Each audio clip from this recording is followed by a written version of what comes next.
ஓம் நமச்சிவாய. திருச்சிற்றம்பலம். சிவாய நமக. சிவசிவாய நமக. வாழ்வில் நடக்கும் இன்பத் துன்பங்களை உள்ளது உள்ளபடி ஏற்கும் மனப்பான்மையை முழுமையாக நீ வளர்த்துக்கொள். அப்படி நீ வளர்த்து கொண்டால் நீ என் நேரமும் கவலைகளாலும் விரக்தியாலும் மூழ்கியே இருக்க மாட்டாய். அப்படி கவலைகளாலும் விரக்தியாலும் மூழ்கியே இருப்பதால் உன்னுடைய கவலைகள், அதாவது கடமைகளிலிருந்து கவனம் சிதறுகின்றது. கவலையையே நீ கண்கொண்டு பார்த்து கொண்டிருக்கிறாய். உன்னுடைய கடமையை நீ தவற விட்டு விடுகிறாய். உனக்கானது உன்னுடைய கடமை, அது நீ நிறைவேற்றியே ஆக வேண்டும். எப்பொழுதும் வீழ்ந்து கொண்டே இருக்கிறோமே என்று அருவிகளோ, காலையில் பூத்து மாலையில் வாடி விடுவோமோ என்று மலர்களோ வருந்துவதில்லை. வீழ்ந்த அருவியே அகண்ட ஆறாக நாம் வாழ்வதற்கு தேவையான வற்றாத ஜீவ நதியாக ஓடுகிறது. ஒரு நாள் மட்டுமே பூத்தாலும் அப்பூக்கள்தான் இறைவனை சென்று சேருகிறது. எனவே நான் அடிக்கடி கூறுவது இங்கு எதுவும் நிரந்தரமில்லை என்று. அதை மட்டும் நீ மனதில் வைத்துக்கொள், மறந்து விடாதே. உனக்கு எது நடந்தாலும் எல்லாமே நன்மைக்கே என்று எடுத்துக்கொள். இவ்வுலகம் நம்மை எப்படி பார்க்குமோ என்று பயப்படாதே, வருந்தாதே. அவர்களுடைய பார்வை அப்படிதான். அதையெல்லாம் நீ பெரிதாக பார்த்தால் நீ வாழ முடியாது. இங்கு உள்ளவர்களின் பார்வைக்கு விளக்கம் அளிக்க முடியாது. சிலர் உன்னை திமிர் பிடித்தவர் என்று சொல்வார்கள், கெட்ட எண்ணம் உடையவர் என்றும் சொல்வார்கள். சிலர் உன்னை அற்புதமானவர் என்றும் சொல்வார்கள், அன்பானவர் என்றும் கூறுவார்கள். யார் எதை வேண்டுமானாலும் கூறினாலும் நீ உன் வாழ்வில் நேர்மையாகவும் உண்மையாகவும் இரு. உன்னுடைய உழைப்பு என்றுமே வீணாகாது. வாழ்க்கையில் முன்னேற வேண்டுமானால் உன்னை பற்றிய மற்றவர்களின் மதிப்பீடுகளில் இருந்து உன்னை நீ மேம்படுத்த தேவையானதை மட்டுமே நீ எடுத்துக்கொள்ள வேண்டும். மற்றதையெல்லாம் காதில் வாங்காதே, உன்னுடைய கவனத்திற்கும் கொண்டு போகாதே, கவனத்தில் எடுத்துக்கொள்ளாதே. தேவையற்ற வீண் சொற்களை மனதிலிருந்து அழித்துவிடு. இப்பொழுதே, இந்த நொடியே அழித்துவிடு. அச்சொற்களை மனதில் தேக்கி வைத்து உன் வளர்ச்சிக்கு நீயே தடையாக இருக்காதே. கவலைப்படாதே, நான் இருக்கிறேன், உன்னோடு எப்போதுமே இருப்பேன். நீ நல்லதையே நினை, நேர்மையாக இரு, உண்மையாக இரு. உனக்கு நீ பயந்தவனாக இரு, கடவுளுக்கு பயந்தவனாக இரு. உன்னை நோக்கி எல்லாமே தானாக வரும். எதுவும் உன்னை விட்டு போகாதபடி நான் பார்த்து கொள்கிறேன். உனக்கு துணையாக உன் அப்பா நான் இருக்கிறேன். பிறந்தோம், வாழ்ந்தோம், இறந்தோம் என்று இல்லாமல் நீங்கள் யார் என்று கண்டடையுங்கள். ஒரு தாய் குழந்தையை பெற்றெடுப்பது அந்த பிரசவ வேதனை சொல்லி மாளாது. நீங்களே உங்களை மீண்டும் பிரசவிப்பதும் அவ்வளவு வேதனையான விஷயம்தான்.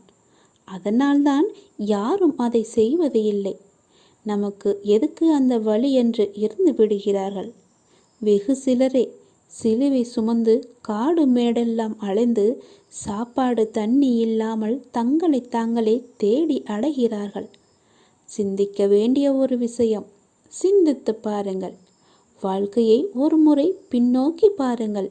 என்ன நடந்தது இதுவரை என்று உங்களுக்கு புரியலாம், புரியாமலும் போகலாம். எங்கெல்லாம் ஒருவர் அழகை காண்கிறாரோ அது அந்த மனிதருடையதல்ல. அழகின் பின் இறைவன் இருக்கிறார் என்பதை நீங்கள் உணர வேண்டும். இறைவன் இல்லாமல் எந்த அழகும் இருக்க முடியாது. அதனால்தான் சத்தியம், சிவம், சுந்தரம் என்று சொல்லப்படுகிறது. எங்கெல்லாம் சிவபெருமான் இருக்கிறாரோ அங்கெல்லாம் அழகும் சத்தியமும் இருக்கிறது.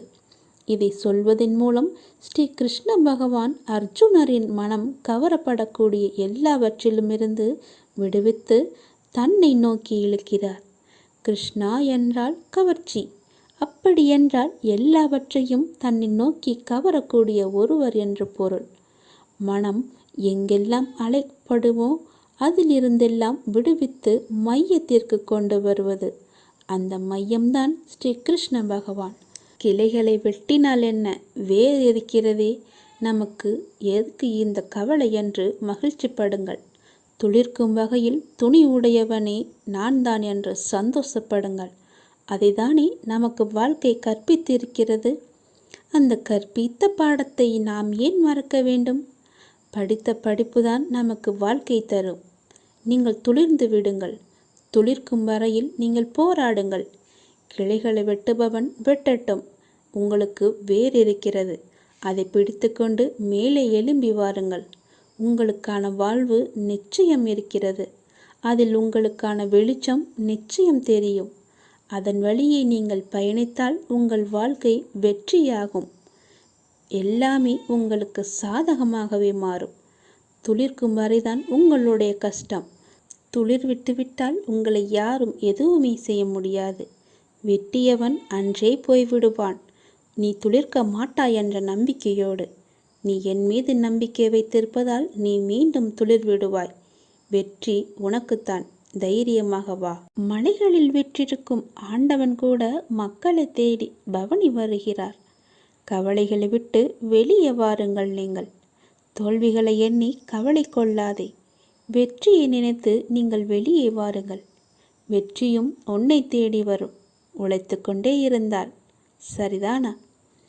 தன் மீது குப்பைகள் விழுவதை கடலால் தடுக்க முடியாது. ஆனால் அவைகளை தன் அலையின் சக்தியை கொண்டு தூக்கி தூர கரையில் வீச முடியும். அதுபோலத்தான் நம் மீது விழுகின்ற இழிச்சொல், பழிச்சொல் இவைகளையெல்லாம் நம்மால் தடுக்க முடியாது. ஆனால் அவைகளை அலட்சியப்படுத்துவதன் மூலம் தூக்கி தூர வீச முடியும். நீங்கள் ஒரு அலை போல இருங்கள்.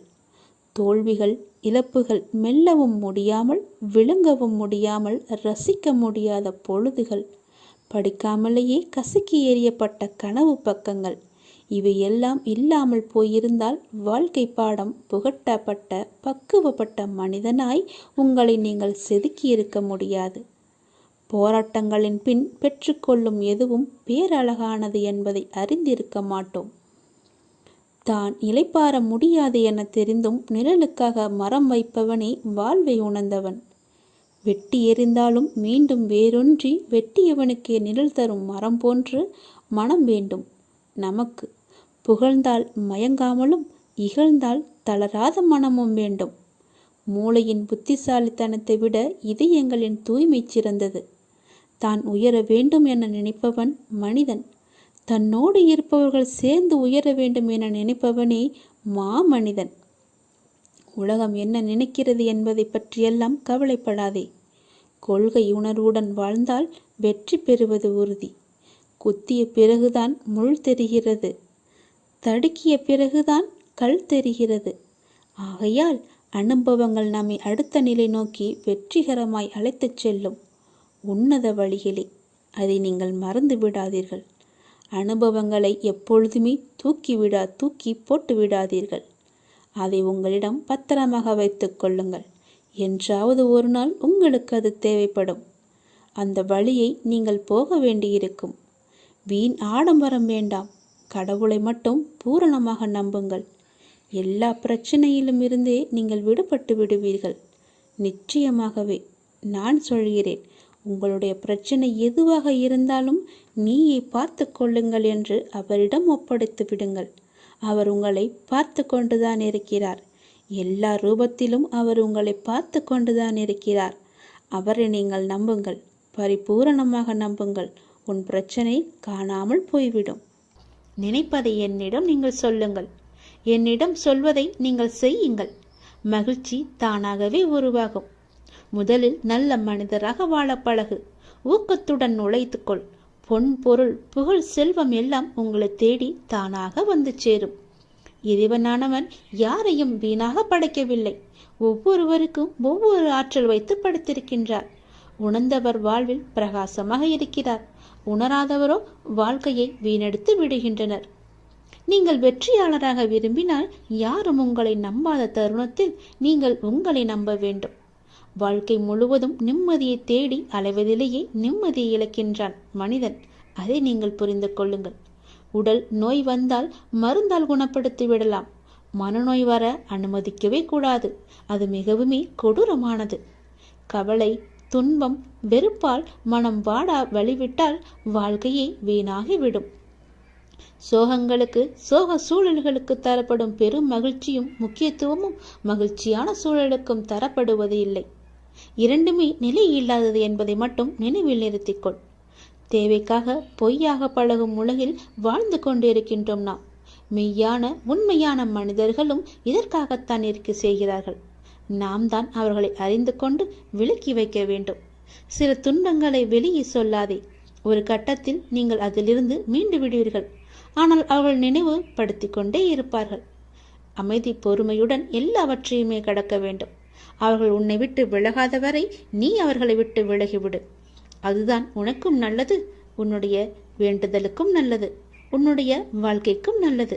நீ எனக்கு வைத்த ஒருபோதும் யாரிடமும் உன்னை பற்றி நீ விளக்கம் கேட்காதே. ஏனென்றால் உங்களை நேசிக்கும் ஒருவருக்கு அது தேவைப்படுவதில்லை. உங்களை வெறுக்கும் ஒருவர் அதை நம்ப போவதும் கிடையாது. அன்பு மகனே, நீ என்று என்னை தேடி என் அருகில் வந்தாயோ அன்றே நீ வாழ்க்கையில் ஜெயித்து விட்டாய். உன்னுடைய பல வேண்டுதல்களில் ஒரு வேண்டுதலை இன்னும் சற்று நாட்களில் உனக்கு நிறைவேற்றி தரப்போகின்றேன். அந்த முதல் வேண்டுதல் பலிக்கப் போகின்றது. நிச்சயம் நடக்கும். அவசரப்படாமல் பொறுமையாக இரு. நஷ்டம் ஏற்படாத வண்ணம் நான் அதை பார்த்து சரி செய்து உன் கைகளில் ஒப்படைக்கின்றேன். யாருக்கு நன்மை அதிகமாக நடக்கப் போகின்றதோ அவர்களுக்கு மட்டுமே இது உன் கண்ணில் படும். அப்படிப்பட்டால் உனக்கான நன்மைகள் அடுத்தடுத்து வந்து கொண்டிருக்கிறது என்று எண்ணிக்கொள். நிச்சயம் அது நடக்கும். இது என் மீது சத்தியம். நீ வாழவே கூடாது என்றவர்களும், உன்னால் எப்படி நல்ல நிலைமையில் வர முடியும் என்றவர்களும், அவர்களுக்கு முன்னிலையில் நீ ராஜ வாழ்க்கை வாழப்போகின்றாய். தன்னுடைய கரம் கொண்டு என்னுடைய அருளால் உன்னை நான் நிரப்பப் போகின்றேன். உன் கண்ணீருக்கு நான் பதிலளிக்கப் போகின்றேன். எதற்கும் நீ பொறுமை காக்க வேண்டும். பொறுமையாக இருந்தால் உனக்காக, உங்களுக்காக எழுதப்பட்டவை உங்களை வந்து சேர்ந்தே தீரும். ஏனென்றால் எழுதியவர் மிக சிறந்த எழுத்தாளராகிய நான் தான். அது உன்னுடைய அப்பாதான். என்னுடைய நாமத்தை சொல். நிச்சயம் உன் வாழ்வில் ஒரு திருப்பு முனை ஏற்படும். ஒரு திருப்பம் ஏற்பட்டு உன் வாழ்க்கையில் பல நல்லதுகள் ஒன்றன் பின் ஒன்றாக வந்து கொண்டே இருக்கும். என்னை பார்க்க உன்னால் வர முடியவில்லை என்ற கவலை உன் மனதுக்குள்ளே இருப்பதை நான் அறிந்திருக்கின்றேன். கவலையே வேண்டாம். என்னை கூப்பிடு, நானே வருகிறேன். உன்னை இருக்கும் இடம் தேடி நானே வருகிறேன். எங்கு இருந்தாலும் என்னை அழை. பயப்படாதே. உனக்கு துணையாக உன் அப்பா நான் இருக்கின்றேனே. எங்களுடைய வாழ்க்கை உங்கள் பாதத்தில் நாங்கள் சமர்ப்பித்து விட்டோம். நாங்கள் எப்போது உன்னை பார்க்க வருவது என்பது கூட உன்னுடைய முடிவாக இருக்கிறது என்று நீ என்னிடம் சொன்னாய் அல்லவா? அந்த முடிவுக்கு ஒரு தேர்வை தந்துவிட்டேன். நீ எப்போது என் பாதத்தில் உன்னுடைய பொறுப்புகள் முழுவதையுமே என்னிடம் சமர்ப்பித்தாயோ அப்பொழுதே நான் உனக்குள்ளே வந்துவிட்டேன். நீ என்னிடம் ஒரு ஆசை நிறைவேற வேண்டும் என்று கேட்டிருந்தாய். அப்பா, நான் எப்போதெல்லாம் உன்னை நினைக்கின்றனோ அப்போதெல்லாம் உன்னை காணும் பாக்கியத்தை நீ எனக்கு தர வேண்டும் என்ற பெரும் வேண்டுதலை நீ வைத்திருந்தாய். உன்னுடைய ஆசையை நிறைவேற்ற வேண்டும் என்று கேட்டிருந்தாய் அல்லவா? அந்த ஆசை நிறைவேறப் போகின்றது.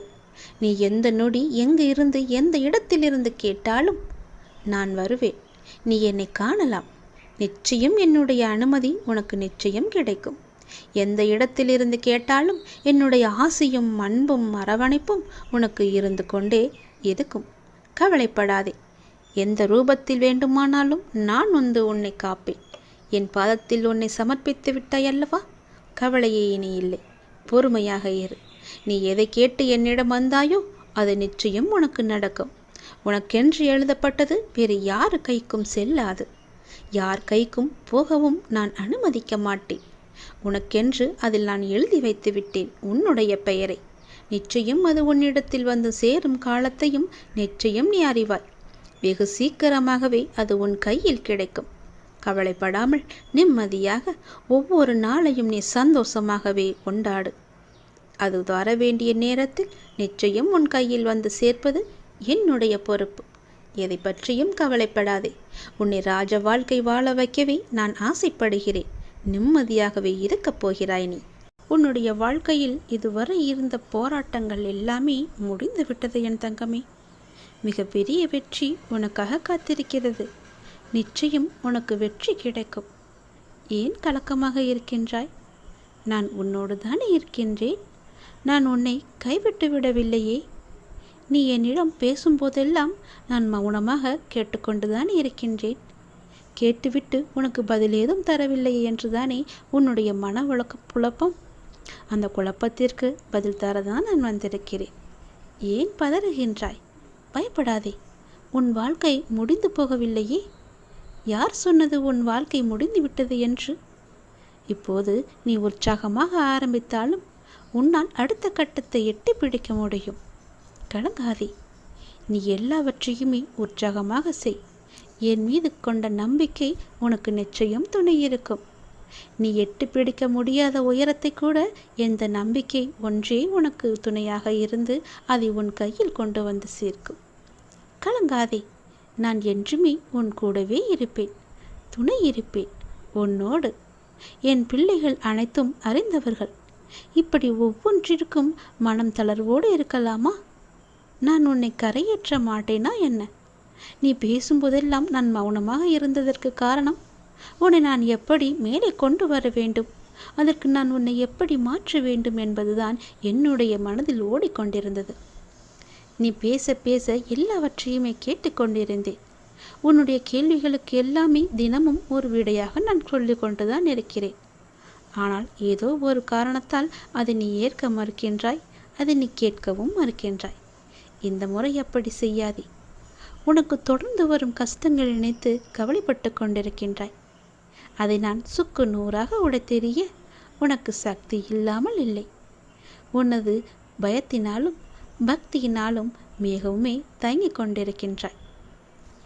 என்னுடைய திருநாமங்கள் உன் நாவில் இருக்கும்போது, என்னுடைய திருநாமங்களை தொடர்ந்து நீ படித்து வரும்போது உனக்குள் இருக்கும் பயம் அகன்று என்னுடைய அருளால் உனக்கு பயம் நீங்கி உன் துன்பங்கள் எல்லாம் நீங்கி அது நிச்சயம் வெற்றியில் முடியும்படி உன் கஷ்டங்களை நான் மாற்றி நிம்மதியை திளைக்கச் செய்கிறேன். உனக்கு தேவைப்படும் இடங்களில் நீ அழைக்காமலேயே உன் அருகில் வந்து நான் இருப்பேன். ஏனென்றால் நீ என்னுடைய அன்பான குழந்தை அல்லவா? எத்தகைய சோதனை வந்தாலும் அதிலிருந்து உன்னை காப்பேன் அல்லவா? நான் இருக்கும்போது, உன் அப்பா நான் இருக்கும்போது ஏன் பயம் உனக்கு? ஏன் கலக்கம்? ஏன் எப்போதுமே பதற்றமாகவே இருந்து கொண்டிருக்கின்றாய்? உன்னுடைய கலக்கத்தை விடு. முதலில் உன் பதற்றத்தை விடு. உன் குழப்பத்தை நான் நீக்கி காமிக்கிறேன். எல்லாம் உனக்கு நல்லதே நடக்கும். உன் மனம் தளர்வடையக்கூடாது. எப்பொழுதும் உன்னை நீ உற்சாகமாக வைத்துக்கொள். நீ உற்சாகமாக இருந்தால்தான் நீ எட்டி பிடிக்கும் கனியை ஈஸியாக பிடிக்கலாம். உடனே எளிதாக உன் கையில் கிடைக்கும்படி நான் மாற்றித் தருகிறேன். நல்லது நடக்கும் இனி உன் வாழ்வில். நான் ரொம்பவே சந்தோஷமா வந்திருக்கேன். நீ கேட்கும் எல்லாமே உனக்கு கிடைக்க போகுது. முழு மனசோட நீயும் சந்தோஷமா இதை கேளு. எல்லாமே நிறைவா கிடைக்கும். கேட்டு எல்லாத்தையுமே, உனக்கு தேவையான எல்லாத்தையுமே என்னிட்ட இருந்து நீ பெற்றுக்கோ. புரியுதா? இப்போது உன் வாழ்க்கையில் நடக்கும் மாற்றத்தில் உனக்கு கொஞ்சம் பொறுமை தேவைன்னு சொன்னேன் இல்லையா? அந்த மாற்றம் உன்னை நோக்கி வந்துட்டு இனி உன் வாழ்க்கையில் அச்சப்பட வேண்டிய அவசியமே இருக்காது. நீ இப்போ ஒரு நல்ல முடிவை எடுத்திருக்க. அந்த முடிவை மட்டுமே நீ நம்பு. மாற்றங்கள் தானாக வரும். உன்னால் வாழ்க்கையில் நிச்சயம் உயர முடியும். ஆனால் இந்த மாற்றம் உனக்கு ஒரு நல்ல முடிவை தந்து உன் வாழ்க்கையில் மேலும் மேலும் உன்னை உயர்த்திக்கிட்டே போவோம். உன்னுடைய அப்பாவோட வாக்கு நிச்சயம் பலிக்கும். கொஞ்சம் பொறு. உன்னுடைய வாழ்க்கை முன்பை விட இப்போ அதிகமாக உயரப்போகுது. புதுப்பித்து உன் வாழ்க்கையை உன் கையில் நான் தரேன். அது நீ ஏற்கனவே வாழ ஆசைப்பட்ட அந்த வாழ்க்கை தான், தெரியுமா? நிச்சயம் அது உனக்கு கிடைக்கும். இந்த மாற்றத்தில் எந்த ஒரு சந்தேகமும் உனக்கு வேணாம். நீ ஆசைப்பட்ட மாதிரியே, நீ ஆசைப்பட்டபடியே உன் வாழ்க்கையை நீ சந்தோஷமாக வாழலாம். உன் மனசு பூரா சந்தோஷம் நிறைஞ்சிருக்க போகுது, தெரியுமா? வாழ்க்கையில் சில விஷயங்கள் கைமீறி போயிட்டதுன்னு கவலைப்பட்டுக்கிட்டு இருந்த இல்லையா? கைமீறி போனதெல்லாம் உன்கிட்ட வரப்போகுது. உன்னால் மீள முடியாத துயரத்தில் கடன் பிரச்சனைலாம் தவிச்சுக்கிட்டு இருந்த இல்லையா? அது எல்லாமே மாறப்போகுது. உன்னுடைய தலைவிதி அவ்வளவுதானா நீயே அச்சப்பட்டுக்கிட்டு இருந்த இல்லையா? அது எல்லாமே மாறப்போகுது. உன் தலைவிதியை தலைகீழாக மாற்றி உன் தலை நிமிர நான் செய்ய போகிறேன். உன் அப்பா நான் இருக்கேன்.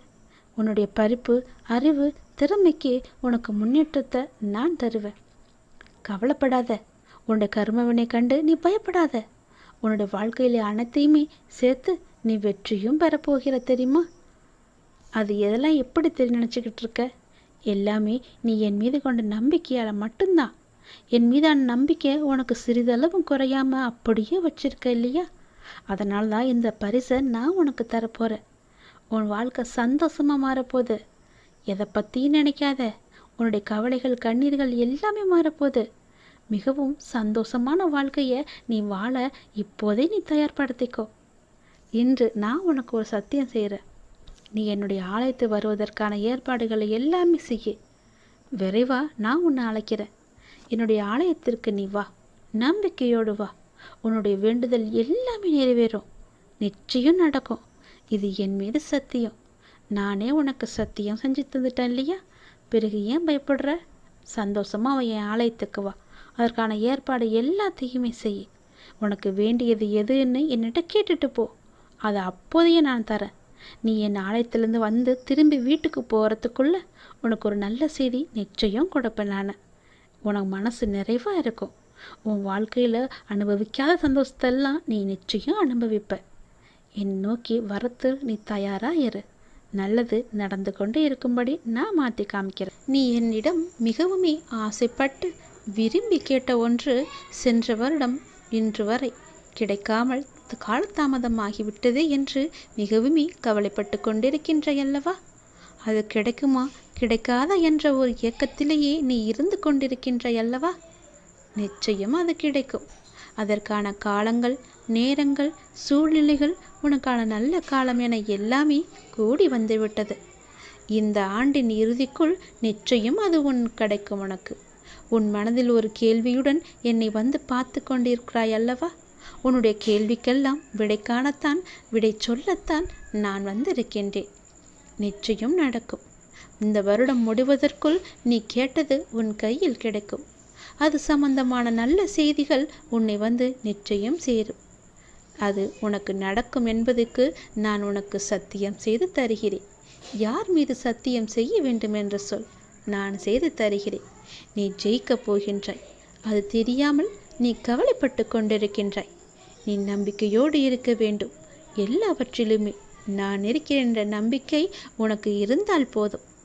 இந்த வருடம் முடிவதற்குள் நீ கேட்டது எல்லாமே நடக்கும். தொட்டது எல்லாமே துளங்கும். உன் இல்லத்தில் பணமானது நிரம்பி வழியும். அனைவருக்கும் எடுத்துக்காட்டாய் நீ வாழ்வாங்க வாழப்போகிறாய். உன்னை உயர்த்தும் காலம் வெகு தூரம் இல்லை. உன்னை நல்ல நிலைக்கு நிச்சயம் உயர்த்தி காமிப்பேன்.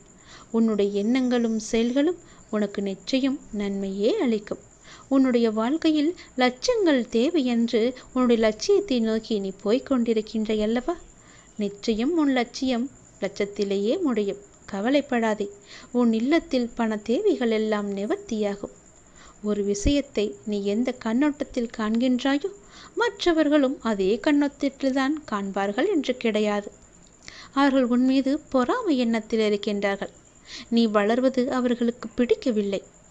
நீ வளர்ந்து கொண்டே செல்வது அவர்கள் இறங்கிக் கொண்டே இருப்பது போல கவனித்து கொண்டிருக்கின்றார்கள். நீ எது செய்தாலும் அவர்கள் உன்னையே பார்த்து கொண்டிருக்கின்றார்கள். சிறு விஷயத்திலிருந்து பெரிய விஷயம் வரை உன்னையே அவர்கள் போட்டியாக பார்க்கின்றார்கள். நிச்சயம் அவர்களுடைய பார்வை உன் மீது படாத அளவுக்கு நான் பாதுகாப்பு வளையத்தை வைத்திருந்தாலும், அவர்களை பற்றி நீ பெரிதாக எடுத்துக்கொள்ளாமல் இருந்தாலும், அவர்களுடைய எண்ணம் உன்னை ஏதோ ஒரு வகையில் அமுக்கி வைத்திருக்கின்றது. அதனால் தான் சொல்கிறேன், தினமும் உன் வீட்டில் விளக்கேற்றி என்னுடைய நாமத்தை ஜபித்து என்னை நீ கூப்பிடு. உன் வீட்டில் எப்பொழுதுமே சாம்பிராணியின் வாசம் இருந்து கொண்டே இருக்கட்டும். அந்த எதிர்மறை பொறாமை எண்ணங்கள் எல்லாமே அழிந்துவிடும்.